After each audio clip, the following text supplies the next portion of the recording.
Far away from Earth, in the center of the galaxy, there was a place known as the Hall of Voices. It was an ancient chamber, floating between stars, untouched by time. Inside it, messages from long-gone civilizations were stored. Some were peaceful, some were proud, and one message was locked deep inside a crystal, glowing faintly with age. The message was clear and strange. It said, "Do not challenge the humans." The message was old. No one remembered when it was written or who placed it there. Some believed it came from the Eldari, a race so ancient that even their ruins had turned to dust. The Eldari were wise and powerful, but they vanished long ago. Their words, however, remain. Many young races laughed at the message. Humans were seen as a small species from a blue planet, at the edge of the spiral arm. Compared to the great empires, Earth had only one sun, one moon, and no real power. Their ships were small. Their numbers were few. They were not feared. They were not respected, but the warning was still there. In the High Council of the Stars, the message was brought up once again. The Vornak, a proud warrior race, led the talk. Their leader, High Lord Grawl, stood tall with sharp armor and red eyes. He laughed when the crystal was shown. These humans, he said, are not a threat. They are dust in space. We will wipe them away with one hand. Other empires in the chamber nodded. The Zerani, thin beings of light, smiled quietly. The Tarn, machines made of silver, said nothing but watched. Only the Fyra, a small peaceful race with soft eyes, seemed troubled. The council ignored the Eldari's message. They passed a vote. It was time, they said, to remind the galaxy who ruled. And if humans stood in the way, they would be crushed like insects back on Earth. Things were different. Thummans had heard of the crystal long ago. They knew what the Eldari had written. But instead of being proud, they became careful. They studied the stars. They built in silence. They sent ships into deep space, not to conquer, but to learn. They remembered their own history, the wars, the mistakes, the pain. And they made a promise. They would never be the first to strike home. Such ship was named Hopefire. It was small, made for exploration, not battle. Its captain was a young man named Rami. He had bright eyes, a quiet voice, and a love for the stars. Along with him were 4 crew members, including a calm soldier named Bren. The mission was simple: chart the unknown zones near Vornak space, and return safely. But the universe does not always follow. Plance's Hopefire moved through empty space. It crossed an invisible line, a line the Vornak claimed as their own. Without warning, 3 warships appeared. They surrounded Hopefire, sent no message. An open fire. Hopefire shook under the blasts. The engines broke. The lights died. One by one, the crew members were lost. Captain Rami stayed at the controls until the fire reached him. Only Bren, protected in a small escape pod, survived the attack as the pod drifted away from the burning wreck. Bren looked back with cold, wide eyes. He tapped the emergency beacon and recorded a single message: they destroyed Hopefire. No mercy. I will not forget. The message reached Earth within hours, and when it did, everything changed. In the black oceans beneath Earth's surface, old machines powered on. In hidden labs, secret projects activated. One project, locked away since the first contact with alien races, came online. It was called Project Emberfall. No one in the public knew what Emberfall was. Only a few in the command halls of Earth had clearance, but those who did knew this much: if it woke up, it meant peace was broken, and something worse was coming. Leaders of Earth did not scream. They did not send threats. They sent one ship. Its name was a Schwing. It was unlike any other ship in the galaxy. Not the largest, not the fastest, but something different, built in the shadows, guided by an AI that never forgot pain, and controlled by a commander who had seen the cost of war. Her name was Mirage. Did not wear a medal. She did not speak to the public, but in her eyes lived memories of fallen cities and quiet graves. When asked if she was ready, she simply nodded. Ashwing left Earth in silence back in the stars. The Vornak celebrated. High Lord Grawl praised his warriors. They believed humans would now fear them, that Earth would send apologies, or perhaps surrender. They did not know what had already begun. A storm was coming, not made of fire or numbers, but of focus. A storm built by patience, memory, and something far older than pretty as Ashwing passed the edge of known space. The stars seemed to shift, not in fear, but in warning. Thildari's message returned to the surface of memory. Do not challenge. The humans, the galaxy had laughed at it before. But laughter fades when silence falls, and silence had begun to spread. The stars were quiet when Ashwing entered Vornok's space. There was no grand warning. No sounds, no flashing signals, just one black ship moving through the dark. Inside the ship, Commander Mira stood before a screen filled with maps and signals. She did not smile. She had no reason to smile. Her mission was clear: find who destroyed HFY strike with precision. Leave a message. Ashwing was silent by design. It gave off no signal, no heat trail. The Vornok scanners could not see it. Their patrol ships passed nearby but never noticed. Mira watched them closely, her eyes cold but calm. She was not alone on the ship. With her were 7 officers, each trained not only in war, but in control. The crew did not celebrate. They knew why they were there. HFY was not just a ship. It was a promise of peace. Its destruction had broken that promise. The galaxy had watched as the Vornok burned the human ship without reason. The council did nothing. Words were shared. No action was taken.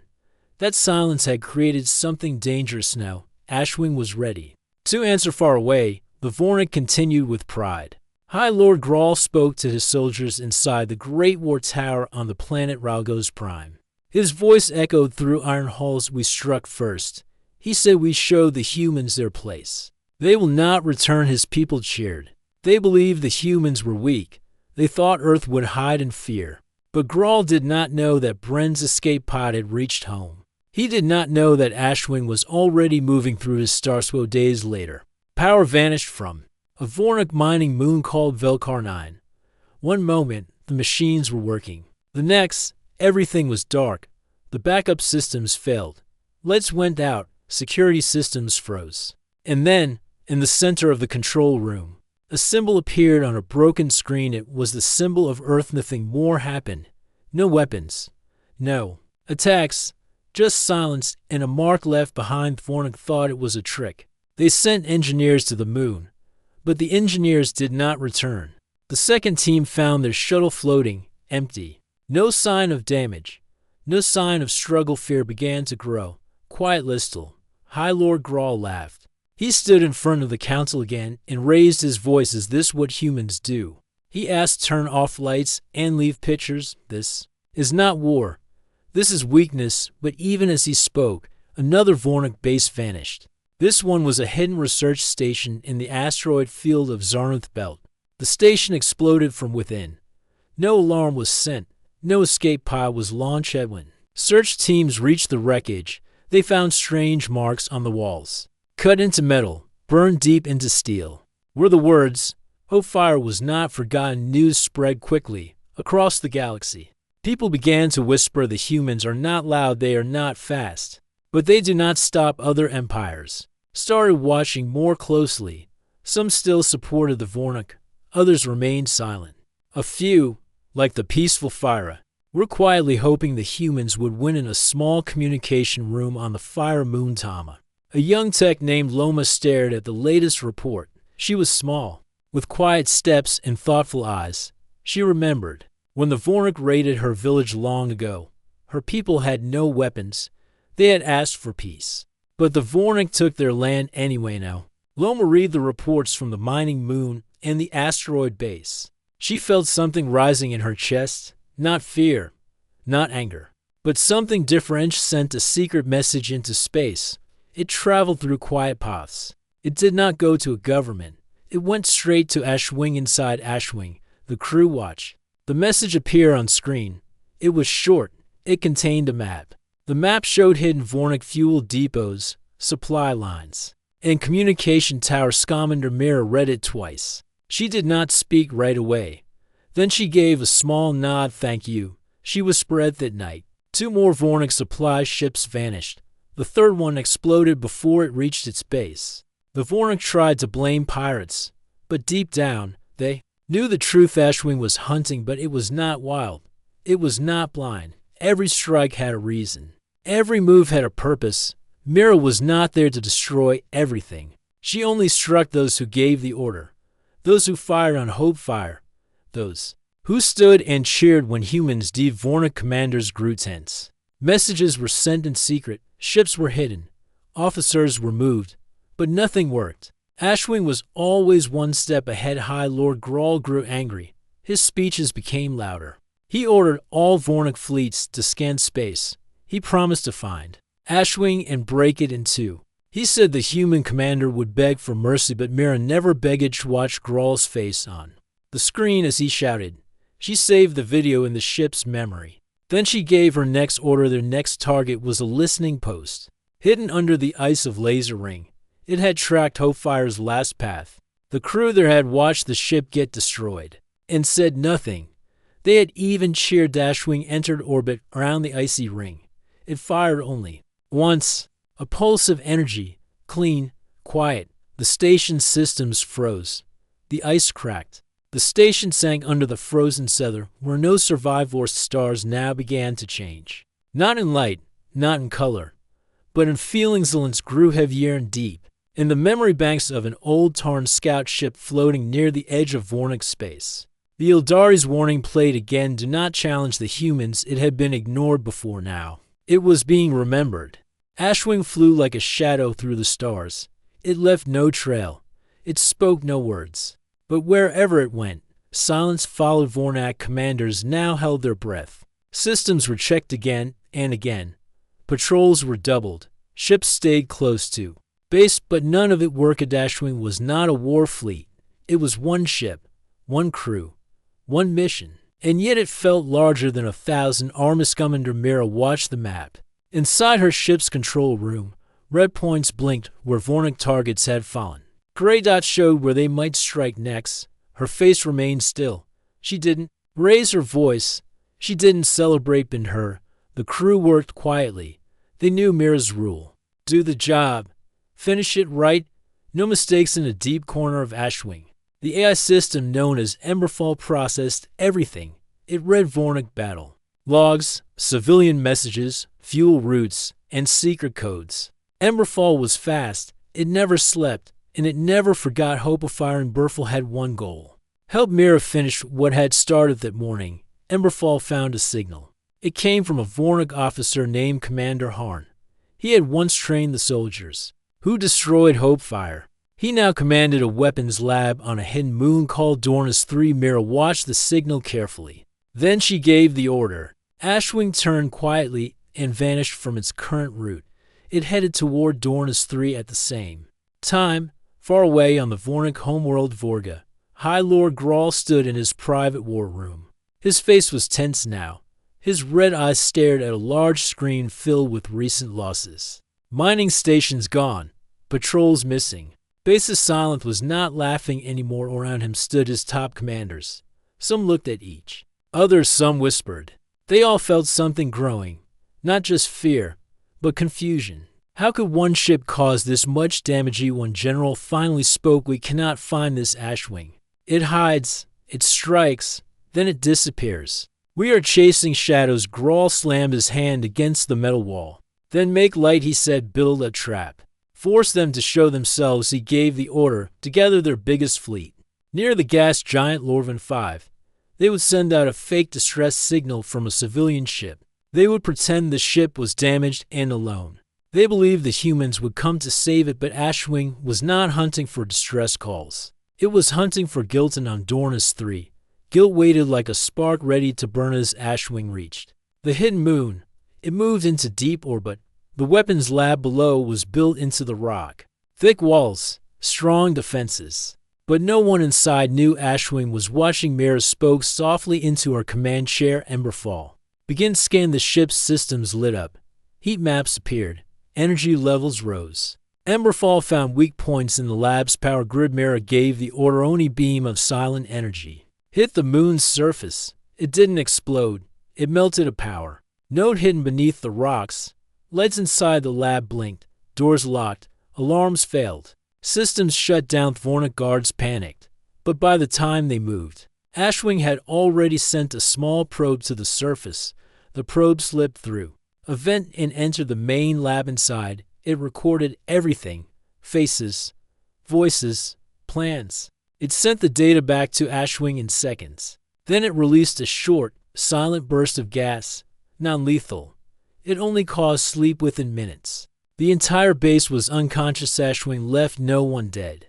But the message it sent afterward was loud without sound. Every major Vornik channel received a copy of the lab's secret files. The files showed how the Vornik had tested stolen technology on prisoners. Some were from smaller races. Some were once aliased galaxy reacted with shocked Zerani, proud beings of light. Paused their trade with the Vornik. The fire sent a public message of concern. The Tarn, cold machines, remained silent, but even their silence felt heavier than before. High Lord Graal received the files while standing in front of a crowd. He tried to speak, but his words fell flat. The people were no longer cheering. Now, they were watching on Earth. The leaders met in a quiet room. They did not smile at the news. They knew this was not victory. It was only a step ahead of the Earth Council. Madame Enra spoke to Mira through a secure line. Your actions are clean. Your results are clear. But remember the core of Emberfall. This mission is not revenge. It is response. Keep your focus. Mira nodded. I remember Hopefire. I remember what they did. I will not become what they are. Back on Ashwing, the crew reviewed new data. Emberfall had picked up another signal. This one came from the Zarn Rift, where a Vornik shipyard was building new weapons. Mira looked at the report. Then she looked at the stars outside her window. They blinked gently, like they were watching. Hirsch closed her eyes for a moment. In her mind, she saw the faces of Hopefire's lost crew: Captain Rami, Technician Sora, Medic Jen, Pilot Tal, and Soldier Brimbrin had escaped. His last message had lit the fire. No Mira carried that fire and silence gave the next order: prepare. The jump. We go to the rift. As Ashwing turned once more into the void, a single thought passed through every system, every star map, and every whisper among the stars. Humans are not chasing war. They are answering Iden. The stars, once proud and mocking, began to shift. They no longer laughed. They listened. The space around the Zarn Rift was silent.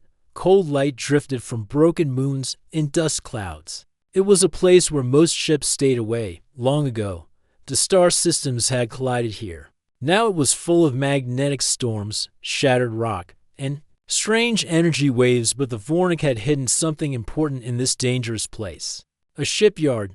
It floated near a dead star, invisible behind static clouds. Here, they built new warships, stronger than before. Ships meant for one purpose only: to destroy humans. The shipyard was guarded by drones and patrol ships. Vornik engineers worked day and night. They believed no one could find them. No human would dare enter the rift. No one would survive the storms. But they forgot one thing: Ashwing was not like other ships inside Ashwing. Commander Mira studied the rift on a large screen. Emberfall had mapped the electric fields and gravity waves. The data showed a single safe path into the rift. It was small and narrow, but it was enough. Myra turned to her pilot Dren, a quiet man with fast hands and sharp focus. She gave a simple nod and guided Ashwing through the dark zone. The ship shook slightly, but its shield adjusted. Emberfall kept scanning. The rest of the crew sat still, checking systems and watching sensors. It took 3 hours to reach the edge of the shipyard. Ashwing stayed hidden behind an asteroid. Mira looked at the screen. She saw the long line of unfinished Vornik ships. Some were large and armed. Others were empty hulls. The energy signature confirmed the location of the main control station. Myra gave the order to send a stealth drone. The drone moved like dust. It passed through the defense ring. It entered the station through a small vent inside. It recorded everything. Vornik officers spoke about a new plan. They were building a weapon that could shut down human satellites across 10 systems. Myra listened to the recording. Her voice stayed calm. They planned to blind Earth before the next strike. She tapped the console nod. This time Ashwing moved closer, using a dark cloud to cover its path. Emberfall prepared a special weapon. It was not meant to destroy ships. It was made to infect systems. A code written in silence, designed to confuse machines, turn off guidance systems, and make engines shut down. Meyer gave the command. Emberfall released the pulse. It spread like wind through the rift. The patrol ships lost power. The drone stopped moving. Inside the station, lights blinked and screens froze before the Vornik could react. Ashwing fired one clean strike at the control core. The explosion was quick and sharp. The shipyard went dark. No humans landed. No battles followed. Ashwing simply turned and left be the time Vornik backup ships arrived. They found nothing but wreckage and confusion. The code was still inside their systems. It would take weeks to fix. High Lord Grawl received the report in his war tower. He was no longer shouting. His face was red with anger. But his voice was low. How many times must I say this? Fine, Ashwing. And this, but his commanders were afraid to answer. They had already lost too many ships, too many bases. And now the secret shipyard was Gonion. General stepped forward. We need help, he said. If the council won't support us, maybe the Tarn will. Grawl nodded slowly. The Tarn were a cold machine race. They followed logic. They rarely chose sides. But perhaps they would act now. A message was sent. The Tarn replied in their usual way. No emotion, just data. We will assist. We have studied Ashwing. We will stop it. Grawl gave them access to Vornik space. He believed machines would do what his soldiers could not, but he didn't know that. The Tarn had their own reason for joining. Long ago, they had read the warning from the Eldari, and while they never said it out loud, they respected what the humans had become. The Tarn created a trap in deep space. They used old wreckage to build a fake outpost.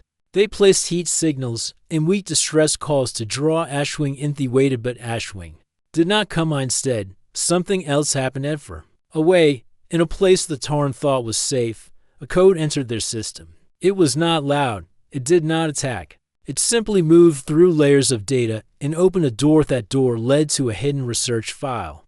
A file that contained early maps of Hopefire's path. Maps that had been shared with the Vornik weeks before. The attack. Meyer stood quietly inside Ashwing as the file played. She saw the time, the name, the transfer log. The Tarn helped them set the trap, she said.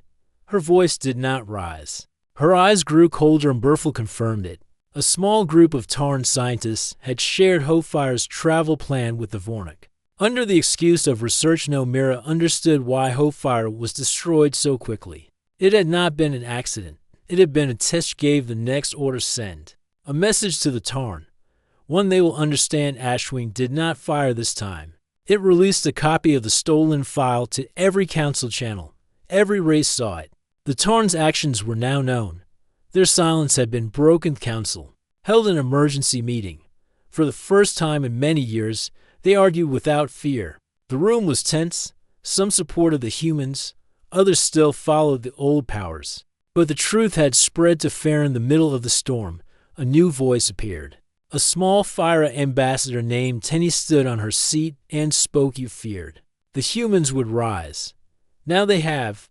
And still they have not burned your cities. They strike only the guilty. This is not revenge. This is balance. The room went silent. No one answered back on Ashwing. Mira watched the news from the council. Her crew sat beside her. They had completed another step. But the mission was not over. Earth name of High Lord Grawl still appeared on Emberfall's list. Earth had not forgotten. Hope Fireshwing turned once more toward the stars. Hunt continued. The Galactic Council chamber was filled with tension. The Great Hall floated above a blue-green planet, shining under the light of many stars. Representatives from every race had gathered to discuss the growing war between humans and the Vornik. The old peace was breaking, and the future was uncertain. High Lord Grawl of the Vornik stood proudly on the platform. His red eyes burned with anger and pride. He spoke loudly, his voice echoing through the chamber. The humans have dared to strike us again and again, he said. They destroy our ships, our bases, and spread fear. They are the enemy of the galaxy. Many around the room nodded in agreement. The Vornik were once respected as warriors, feared for their strength and power. But not everyone agreed with Grawl's words. The small Fire ambassador, Tenny, stood next. Her voice was calm but strong. The humans do not seek war, she said. They only strike those who attack first. Their actions are not revenge, they are defense, whispers passed. Through the room, some races wanted peace, others wanted to keep old alliances. The Tarn, machines of cold logic, sent a silent message. They offered help to the Vornuk, but some council members questioned their motives. The Tarn had always been neutral. Why now, in a quiet corner, the Zrani ambassador looked worried. They had stopped trading with the Vornuk but feared the conflict could spread. The council leader, Eldon, a wise elder from the Solari race, called for order. "We must find a way to stop this war," he said. "The galaxy cannot afford endless fighting. If humans have changed, we must understand why." But understanding was difficult. The council was divided. Old friendships broke apart. New alliances formed. Meanwhile, deep in Vornuk space, High Lord Grawl prepared his final plan. He would not let the humans continue to destroy his empire. He ordered his fleets to gather at the edge of their territory. This was to be the great battle that would end the war. Grawl believes his forces were strong, but he did not know about Ashwing. Commander Mira watched the preparations from afar. She did not fear the fleet. She had faced worse dangers. Her focus was sharp, her mind clear. Emberfall, the ship's AI, calculated every move. It predicted where the Vornuk would strike. First, it found weak points in their defenses. Mira knew the battle would be difficult, but she also knew this fight was not just about ships or weapons. It was about the future of all species. Before the battle began, Mira sent a message to the council. She offered a chance for peace if the Vornuk stopped their attacks and honored the warnings of the Eldari. The council debated the message. Some saw hope, others saw weakness. High Lord Grawl refused. He declared war until the humans were destroyed. The great battle began near the gas giant Lorvan 5. Thousands of ships filled the dark space. The Vornuk fleet was large and ready. But Ashwing was not alone. Hidden among the asteroids were small human ships and allies from other races. They moved with careful silence when the Vornuk fleet launched its attack. Ashwing and its allies struck with precision. They disabled weapons, destroyed supply lines, and forced the Vornuk ships to retreat. The battle was fierce but short. Many lives were lost, but the humans and their allies won. After the battle, High Lord Grawl was furious. He realized the humans were not just fighting back, they were changing the rules of war. Back on Earth, people watched the news in silence. They remembered the Eldari's warning. They understood the cost of ignoring it. Commander Mira stood on Ashwing's bridge. She looked out at the stars and whispered, "We fight to protect, not to conquer." The galaxy watched and waited. The war was not over, but now the humans had shown they were a force to be reckoned with. The war had reached a turning point. The Vornuk fleet, though strong, had begun to show cracks in their defenses. The galaxy was watching closely. Every race felt the weight of what was happening. The humans, once underestimated, had become a symbol of strength and resolve. Commander Mira stood on the bridge of Ashwing, watching the stars drift by. Her face was calm, but her mind was full of plans. She knew this would be the final phase of their mission.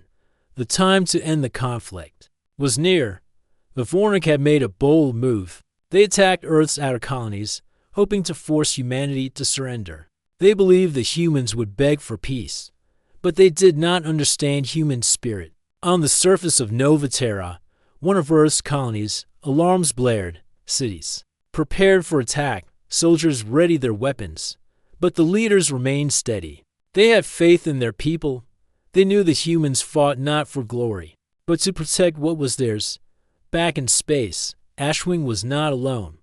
Two other ships, Ember and Firebrand, joined the final fight. Each ship carried its own AI and crew, ready to face the Vornuk fleets. Commander Mira coordinated their movements carefully. Ember would use speed and stealth to strike at supply lines. Firebrand would harness the power of the nearby sun, turning its energy into a weapon of light. Ashwing, guided by Emberfall, would lead the direct attack. The battle began near the star system of Siren 7.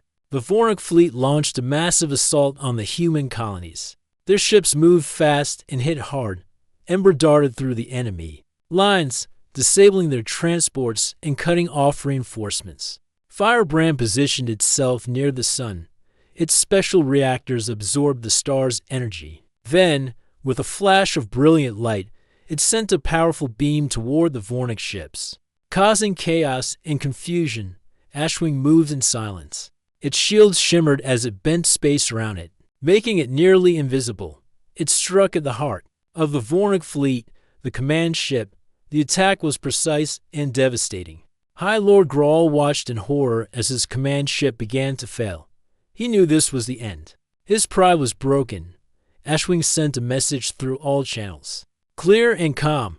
We do not want to destroy you, but we will finish this if we must. Remember the Eldari's warning. Remember why we fight. The Vornik commanders surrendered. The war was over. But Mira did not celebrate. She looked out at the stars and thought of those lost, the humans who had fought bravely, the crew of Hope Fire, the silent memories of war. She turned to Emberfall. This is not the end, she said softly. It is a beginning. The galaxy had changed. The humans were no longer the small species from a blue planet. They were a force of balance and justice. And every star that once mocked now burned with quiet respect. The war was over, but the galaxy was not the same. The silent stars seemed to glow with a new light, a light born from respect and understanding. High Lord Grawl stood alone on the surface of a barren world. The once proud leader had been stripped of his power. The humans had spared his life, but left him to reflect on his choices. Grawl looked at the empty sky.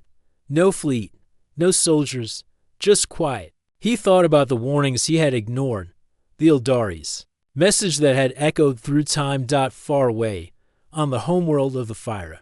The council gathered again. This time, their voices were different. They spoke of peace and learning, of building a future where all races could live without fear. The small Fire ambassador, Tenny, stood before the council and said, "We feared the humans because we did not understand them. Now, we see they fight not for conquest but for protection. We must remember this." The council agreed. A new message was sent across the stars. Do not challenge the humans. And do not forget why. On Earth, Commander Mira watched the message spread. Her ship, Ashwing, was quiet now. The mission was complete, but her work was not finished. She knew the galaxy would watch humanity closely from now on. They had earned respect but also responsibility. Mira thought about the future, about new alliances and old enemies, about peace that needed effort and understanding. The stars held many secrets, but one truth was clear. Humanity had changed the galaxy forever. A young fire child named Loma asked her mother one night, "Why did the humans fight so hard?" Her mother smiled softly. "Because they remember pain. Because they never forget what is right." And so, the stars kept their stories, stories of warnings, of wars, and of a species that rose when others mocked. The Eldari's words remained true. The humans were not to be challenged, and the stars, once proud and mocking, now burned with quiet respect. The galaxy had learned a new truth. The fire of humanity was a fire that could never be put out. End of story.